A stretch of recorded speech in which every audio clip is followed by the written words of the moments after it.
Sambar, rice, beetroot తాలింపు, అలాగే raita and this is cabbage, బీరకాయ. ఇది వచ్చేసి నిమ్మకాయ పికిల్. సో ఇదైతే ఇచ్చాడు, వెజ్ అంట.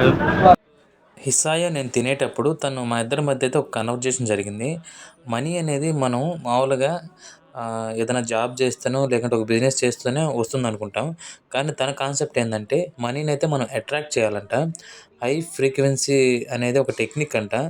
క్వాంటమ్ ఫిజిక్స్ వీటిని గురించయితే తను చెప్పింది. సో, తను దానివల్ల ఆ వే ఆఫ్ టెక్నిక్ వల్ల తను డబ్బులనేది ఎర్న్ చేస్తుందంట. సో, ఇది కొంచెం మీకు వింతగా అనిపించొచ్చు. కానీ ఈ కాన్సెప్ట్ అనేది వర్కౌట్ అవుతుందని తను చెప్తుంది. అది ఎంతవరకు నిజమో మీరైతే కామెంట్ చేయండి. బ్రో మన కోసం జ్యూస్ చేసుకొని తీసుకొని వచ్చాడు, రిక్వెస్ట్ చేస్తే. Thank you bro.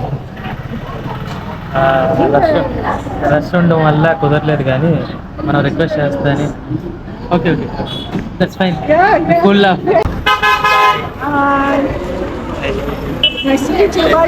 Unexpectedly. Remaining places నేనే కవర్ చేసుకోవాలి. తను వెళ్ళిపోవాలంట. సో, తనకేదో పని అని చెప్పేసి అక్కడి నుంచి నాగర్కోయిల్ స్టేషన్కి అయితే వెళ్ళిపోతుంది. నెక్స్ట్ ఏం ప్లేసెస్ తిరిగానో చూడడానికి వీడియోని అయితే లైక్ చేసి మన ఛానల్ అయితే ఫాలో చేయండి గైస్.